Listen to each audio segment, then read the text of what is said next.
Hi guys, welcome to lesson 9 of your introductory training in stage and street hypnosis. Towards the end of the last clip we mentioned how scientific and research purposes, section 5 of the 1952 Hypnotism Act negates the rest of it, thus meaning that you're exempt from applying for a license from the local authority. I'd just like to point out that a hypnotist by the name of David Tabb, with the help of Delavar, who was one of my original teachers, the late Delavar, actually took on Taunton Deane Council about this in the early 90s, and they won. They proved that the council couldn't stop the show from taking place because it was promoted and run as a demonstration of hypnotic style phenomena presented strictly for scientific and research purposes. And that's another good phrase, hypnotic style phenomena, because it gives the impression by the wording that what you're doing looks like hypnosis, but it isn't really. So therefore, why would you need to be licensed? Which is pretty cool. There's also the fact that if you go online and search for the Universal Life Church, you can register as a reverend, an ordained reverend. It's legal, and you can actually in America then conduct weddings and other religious ceremonies. But it's also legal around the world. You're then legally an ordained reverend. And then you could actually justifiably say that you're presenting your demonstration for religious purposes, because your religion is the belief of hypnosis and self-help. The website will tell you how to set up your own legal church of hypnosis, which means then you're presenting it for religious purposes, giving you freedom of religion under the Human Rights Act. Combine this with perhaps doing your scientific research by asking the questions that you've got the video proof of that you've done that, and publishing the data in your periodical, published at least 4 times a year magazine, that proves that you've done your research and published it. This could be published and sold to raise funds for your spreading the religious word of hypnosis, for the Church of Hypnosis. This could be on small print on the magazine. You don't need to scare people by going, hey, I'm promoting hypnosis for religion. No, you don't need to do that. You just say, I'm promoting the fact that hypnosis can help you change your life. We've got this magazine. Today, it's normally so much. You could sell it if you want, make money, or it's normally this much, but I'm giving away free copies. This allows you to be on the street legally promoting the magazine, as long as it's published more than 4 times a year. That gets around certain street trading and busking laws. And then you on there, because it says it's for religious purposes, and you are an ordained reverend, and you set up your own church of hypnosis, as they explain on their site, you could then legally claim freedom of religion laws on your side from the Human Rights Act. Further, you could just teach them self-hypnosis. Don't say you're going to hypnotize anyone. Use the wording that's in my book that you've downloaded free from hypnotherapycourse.net from the homepage. Look for the section on the laws of hypnosis and the lazy man's guide to stage hypnosis, and look at that, and look at the wording for doing your inductions and your suggestibility test in a manner whereby the video evidence will prove you were just teaching the person how to hypnotize themselves, and they gave you consent to teach them how to hypnotize themselves. And just so long as all the wording is along the way I recommend in my book, so that your video evidence proves that all you did was teach them how to do it and they did it all themselves, then as all hypnosis is self-hypnosis, as the video evidence proves that you just taught them with their consent how to hypnotize themselves, there's no law against people hypnotizing themselves. Combine that with doing it for scientific and research purposes, which your video will show that you asked the questions. Combine that with publishing your data in this magazine that you can give away as a promotional tool or sell to make money, which, as long as it's published at least 4 times a year, means that actually, because of periodical laws in England, it means that gives you a right to be on the streets and negates certain street trading laws and certain busking laws. Combine this all together and, oh blimey, you're actually legal.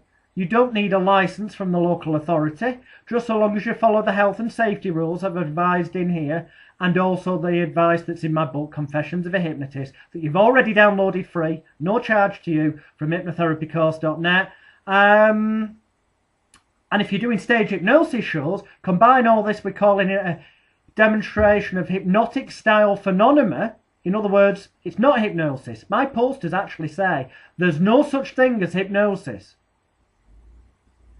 Actually, it said there's no such thing as a comedy hypnotist. Now, people read that in their minds as like, there's nothing like going and seeing a good comedy hypnotist, but in actual fact, it clearly says to them, there's no such thing as a comedy hypnotist. In other words, there's no such thing as hypnosis. So therefore, because my posters also say on them, volunteers who must be aged 18 or over, participate of their own free will and at their own risk during this demonstration of hypnotic-style phenomena presented strictly for scientific and research purposes only, then you've got all the loopholes on your side. Loopholes, by the way, mean that you're operating legally and lawfully within the 1952 Hypnotism Act. Just so long as you've got proof that you did your research, proof that you've got intention to publish it, and down the line that you have done, and proof that you've covered all the health and safety points of view. Then, of course, you're going to want insurance, aren't you? Well, my suggestion is go to search for a company such as Smith Mason Group, that's SMG Professional Risks. They're in Leeds, or you can email me on Royle, ROYLE, at magicalguru, MAGICALGURU.com, and I'll send you a direct link to them. And get hypnotherapy insurance, but tick the box saying that you will be teaching people hypnosis and self-hypnosis, and tick the box saying that you'll be doing public training courses. Because if you're doing research and data, and you've got the video evidence, okay, and you publish that data in a self-help magazine, which you distribute to the public, and during the course of doing that, you're promoting it by giving them training in self-hypnosis or demonstrating these methods to them, then you are teaching and educating them in hypnotherapy techniques because of the magazine you give them that tells them how to self-hypnotize, okay?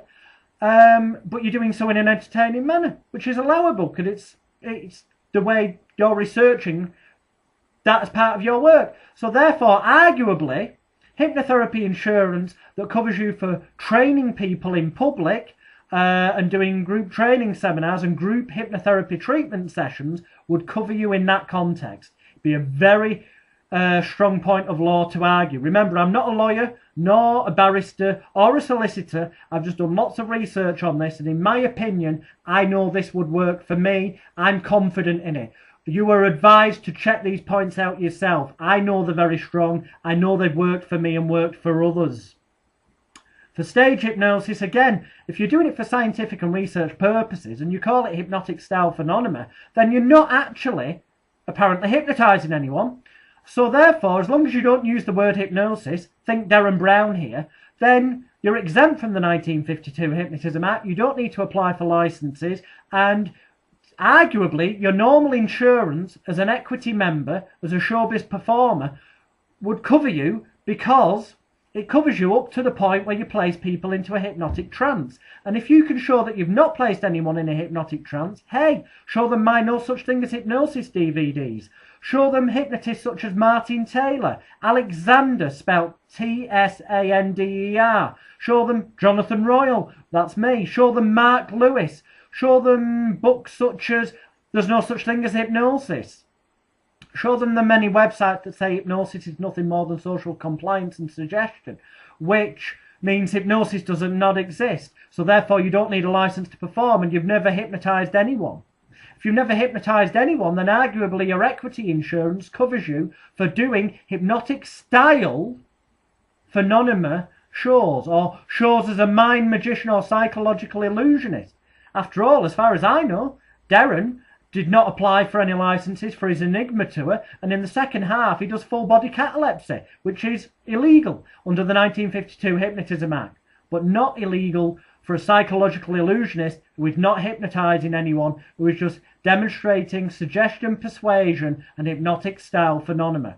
There's a whole lot of other ways to get insured legally and be covered legally, and ideally you could do with knowing them. But that's all I've got time for in this video series. I hope you've enjoyed them and the other video links. I trust that you found the written materials of use as well.